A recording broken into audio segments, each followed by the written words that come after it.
the most enjoyable and kind of challenging climbing on Everest is on the summit day, because you're climbing along this ridge, the summit ridge, and you have a 3,000 meter drop down into Tibet on your right hand side, and on your left hand side it's about a 2,500 meter drop down into base camp.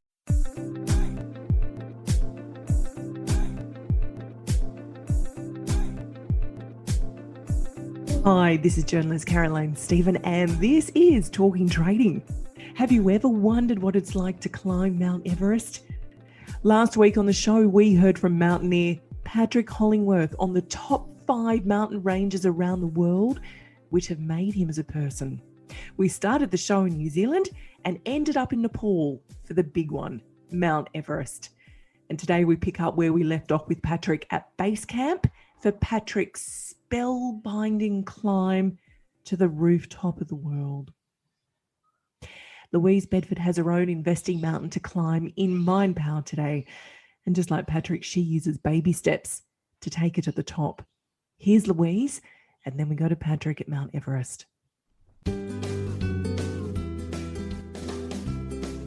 In Richard Dawkins' book called Climbing Mount Improbable, he presents a parable to help explain the concept of evolution. He suggests that the evolution from an amoeba to a fish took place in small incremental steps, one tiny step at a time. Each step in isolation assisted with the goal of survival, but gradually it morphed the creature into an animal with unique abilities. Now, taking this analogy to how you learn about the stock market, picture yourself at the base of a mountain. One side is a sheer cliff, jagged and impossible to climb. On the other side, it's a gentle slope, reaching all the way up to the summit. In our case, let's imagine that the summit represents investing success. When many investors start out, they try to take this massive leap up the sheer side of the cliff, only to fall over and damage their self-esteem as well as their trading bank balance. Rather than take the small, sometimes boring foundation steps to reach trading success up the gentle slope, they hurl themselves upwards. They use 25 out of 24 hours a day to learn about the markets. They take out a second mortgage on their house and throw themselves into the pointy end of FX trading. Where are you on your investing journey? Are you at the beginning? Have you already started to climb the mountain?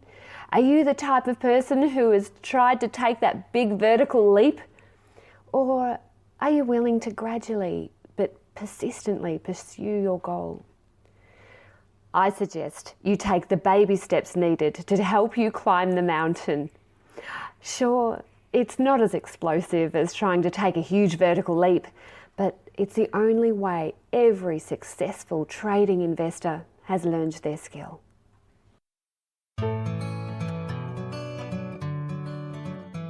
Hi, I'm Janine Alice, founder of Boost Juice Bars and Shark on Shark Tank, and I listen to Talking Trading.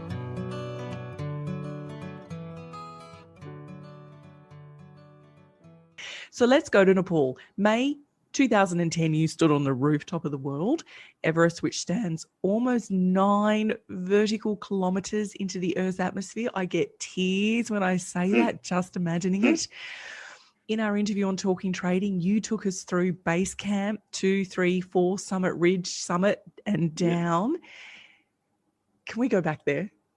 Yeah, I haven't thought about Everest in quite a while, actually. So happy to go back there.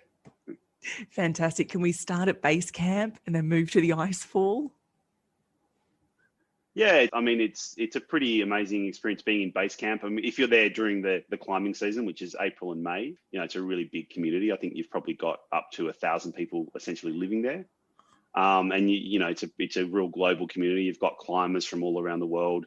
You've got a huge number of Sherpas working sort of based out of base camp. So there's always lots of activity, and it's a pretty awesome kind of place to meet different people. I mean, it's also been a bit of a tragic place, particularly in recent years. You had the icefall collapse in 2014, and then you had the huge avalanche in 2015, which kind of took out base camp. I think it killed about 20 people. So yeah, it's certainly experienced its fair share of trauma over the past few years. But yeah, it's a wonderful place to be. You're surrounded by these huge mountains, and whenever you're there, if you're a climber, it's your kind of your respite, your home away from home, whilst you're kind of resting in between sorties up onto the mountain. You're in a tent, but once. Yeah. In a tent, and what each base camp normally has, you have your own individual sort of sleeping tent, and then you'll have communal quarters in a much bigger tent, and you'll have a cook tent, and so it really is a bit of, you've got your own little community within a broader kind of community. So yeah, it does become your home away from home, because you do spend quite a bit of time there, and also it enables you to kind of decompress from some of the stresses of being up on the mountain, and certainly because base camp is at the foot of the icefall, so you can always. Literally the first thing you see in the morning when you get out of your tent is this huge kind of collapsing glacier coming down towards you, and you can see people climbing through it, and you know that you'll be needing to go back there again, and it's always pretty stressful moving through the icefall. It's a really dangerous environment. It tends to fall over all the time, like big blocks of ice as big as houses will have shifted from one day to the next. So you need to move pretty quickly through there. So it's definitely a pretty sort of stressful place to be, and you're definitely running the gauntlet a bit when you're in the icefall. That's a place where you tie 3 ladders together and you cross crevasses that are effectively bottomless. Yeah, that's right. You get these really big crevasses, which they're black, so you can't see the bottom of them, and so you're trying to kind of get over those. And but yeah, the biggest risk in there is not so much falling into a crevasse, but rather having part of the whole structure itself collapse. And so that's what happened in 2014 when I think it was 16 Sherpas were killed, and a good friend of mine, Ankaji Sherpa, was killed in that incident as well. So I'm sorry to hear that. Yeah, my son Harry, his middle name is Ankaji, named after. But Ankaji was he was one of the best Sherpa climbers, and just an absolute legend as well. So yeah, he's missed. So then above the icefall, we head up to Camp 1 and Camp 2 and Camp 3 and then Camp 4. Hang on. But it's okay. Camp 2, what's Camp 2 like? How cold are we talking? Well, both Camp 1 and Camp 2 are in this feature known as the Western Coombe. So Coombe is a Welsh word for valley, and it's essentially it's like a long valley that's probably, I don't know how many kilometers long it would be, but it's on snow, it's on a glacier, and you've got these really steep walls of Everest and Lhotse, which is the 5th highest mountain on Earth, and then Nuptse, which is a 7,900 high meter mountain. So you're surrounded by these huge kind of icy cliffs. But interestingly, during the daytime, it actually gets really, really hot because the sun kind of bears down on it, and then the heat can get trapped in the valley. So most people don't realize, but you get incredibly sunburnt whilst mountaineering. The snow and the ice, it just reflects a lot of that, the UV rays right back at you. So that's quite strange. But climbing from Camp 1 to Camp 2, it's not even climbing, it's basically walking because it's not very steep. From Camp 2, that's when you start encountering some of the steeper climbing, and that takes you up what's known as the Lhotse face. And so Lhotse is Everest's next door neighbor, and it also happens to be the 5th highest peak on Earth. And so you kind of climb halfway up Lhotse, and that's where you put your third camp. And so that's where you've got really steep ice. You've got, maybe it's some sections are 45 to 50 degrees, so pretty steep. And so the tents, basically the platforms for the tents are kind of cut out of the snow and the ice. And then, so Camp 3 is halfway up the Lhotse face. And then to get up to Camp 4, you kind of climb the second half of the Lhotse face. And that then puts you up on a saddle between Lhotse on one side and Everest, the summit, on the other side. And that's where you launch your... Which is the camp where a lot of people have fallen to their deaths going to the toilet during the night? That's Camp 3, where if you're not roped in, it's pretty easy to sort of slip over and fall. So that's a pretty extreme place to put a tent. Yeah. All right. So Camp 4, you're in the valley, ready for the summit climb. What time do you start the summit climb? Well, it's really interesting because these days, I think as technology is getting better teams are generally climbing much faster than they used to. So back in the day, teams used to sort of be leaving at 10 o'clock in the evening and not summiting until 10 o'clock in the morning. I think my recollection is we left pretty early as well. We left at about 9 or 10 o'clock in the evening. Yeah. And so you climb through the night. And so Camp 4 is at 8,000 meters. And then, to put that in context, there's about a quarter the amount of oxygen at 8,000 meters that there is at sea level, due to the atmospheric pressure is less, so less oxygen molecules to breathe in.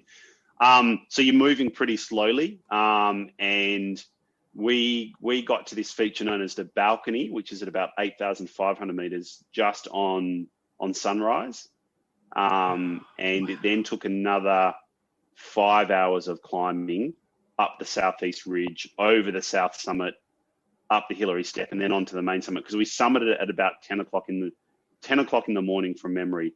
So it was a long time, 12 hours. And as I said, these days, 12 hours is quite slow going.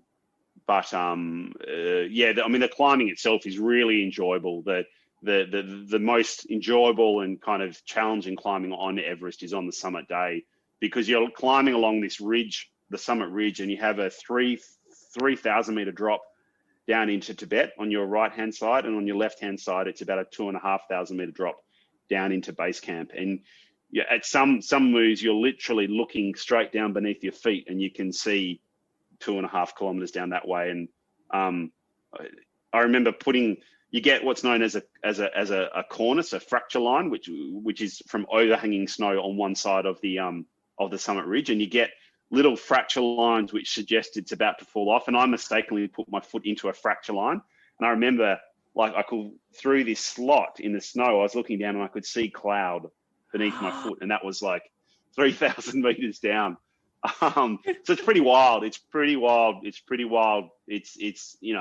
effectively the most remote part of the Earth possible, or at least one of the more remote parts on Earth. And to be walking along this climbing along this really narrow kind of undulating ridge. And I remember at the time thinking, this is probably like what a cricketer feels, like a test cricketer feels when they walk onto Lords for the first time. So many kind of, famous cricketers have gone before them. And I was really overwhelmed. I remember thinking, I can't believe I'm sort of literally walking in the footsteps of Tenzing Norgay and Ed Hillary and so many. It was pretty surreal. Yeah, it was pretty surreal to be up there. Yeah. So you watched the sunrise. How was that feeling? Yeah, it was stunning. It was stunning. Because as the sun was rising, I remember two things in particular. One was because you're up so high, you can see the sun rising well before the sun is actually rising lower down. And I remember looking down into this valley into Tibet, and it would have been about 4 vertical kilometers down, where I saw a light of a car. I think it was a car. I forget whether it was a hut or something, but there was a light on. I remember thinking, isn't that fascinating? I can see somebody 4 kilometers down in Tibet, and they're probably just getting up for their day's work, whether they're a yak herder or whatever, but thinking they probably don't realize that there's somebody looking down on them from near the summit of Everest. So that was pretty amazing. And the other thing I remember, looking south down over India, and because it's late May, the monsoon is starting to kind of build, and you could literally look down on these monsoon storm clouds, and you could see lightning flashing. And I don't know if you've ever been on a plane and seen a storm from above, but it's pretty surreal. And you get just these sort of yellow and orange pulses of light across the clouds. And we were literally kind of looking down on that. And that was a surreal moment. And that was probably the most, sublime moment of my life, I think. Yeah. Wow. And I know it sounds cliche to say this, but I've said this a number of times, but at that point in time, I never felt more kind of connected to this notion of humanity globally, almost seeing somebody down there from such a long way and feeling like I could almost kind of reach out and touch them. It really overwhelmed me. I just remember thinking, the whole notion of we're all kind of on one small planet, and it's an amazingly beautiful planet. And, you know, and then I can go into cliches about, you know, the need to look after our planet, which I completely agree with. But at that point in time, I do remember feeling so privileged to be up there, because that's not a view. It's probably a view that I think, I don't know, a few thousand people have had at most. And I can get a little bit of insight into what it must like to be an astronaut, to see the Earth, you know, because although it was not that perspective, it was definitely a pretty unique perspective that just gave you a sense of the kind of the grandeur of the, you know, of the planet. And it was pretty awesome. Yeah. Can you see the curvature of the Earth up there? Yeah, you can. Yeah. I mean, you tend to notice it more so when you take a photograph and you look at the photograph and you can see it really clearly. But I mean, you definitely have a sense of being higher than anywhere else. And it definitely is a sense of it's a wild place to be. You know, it's like human beings shouldn't be up there, you know, and you know, I mean, you can't survive up there. You know, you're living on borrowed time when you're up there. And as much as you'd love to kick back and kind of enjoy the view and stuff, for them, you can't really do that. It's, you know, it's bitterly cold. It might be minus 20 degrees, and you've got to get back down the mountain. It's effectively one of the most, if not the most exposed places you could be on Earth. So it's not a place to kind of linger for too long. You got to get down quickly. Is there a pressure to get down? Do you feel this impending sense of doom if you don't?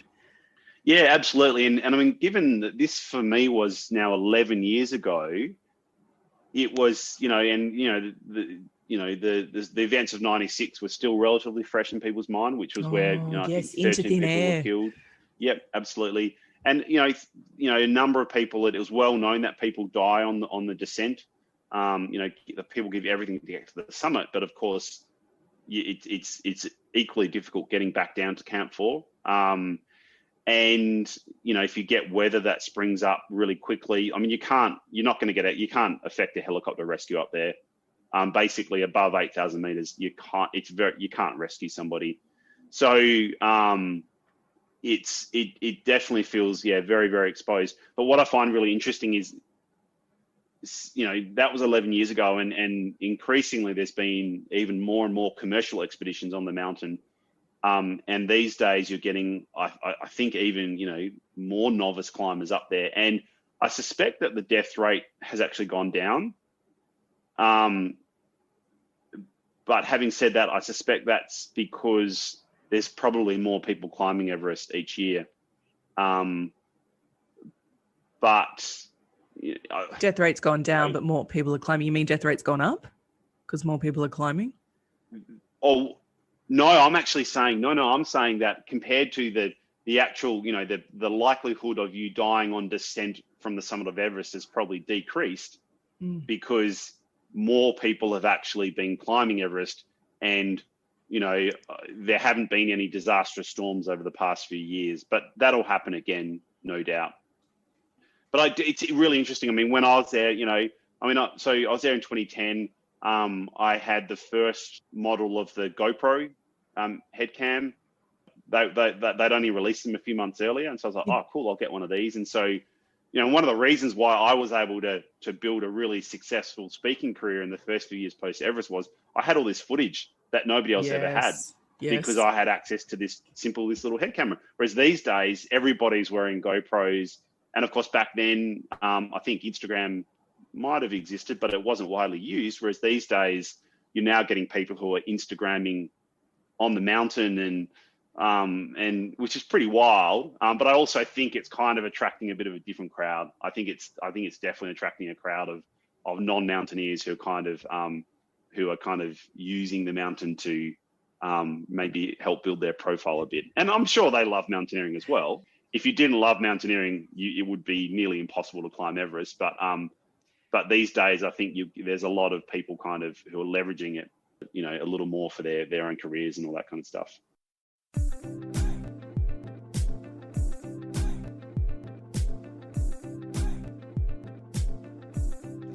And that's it for today. That is the rooftop of the world. It gives me goosebumps every time I hear it. Next week, we ask Patrick about the mindset of mountaineering, what it takes to climb such hostile conditions, and why on earth he'd want to do it at all. The journey continues with Patrick Hollingworth next week. I'm Caroline Stephen here at Talking Trading and Trading Game. Take care. As always, if you like this show, please be sure to tell a friend. You can also subscribe on Apple Podcast and make sure you give us a big fat 5-star review. You'll also notice that Talking Trading doesn't use sponsors and barely advertisers. This is because Chris Tate and Louise Bedford fund this show from tradinggame.com.au. If you'd like to get Louise's 5-part free e-course, register at tradinggame.com.au. So until next week, happy trading. The views represented on Talking Trading are general in nature and do not take into account your objectives, financial situation or needs. Before acting on any of the information, consider its appropriateness in regards to your own situation.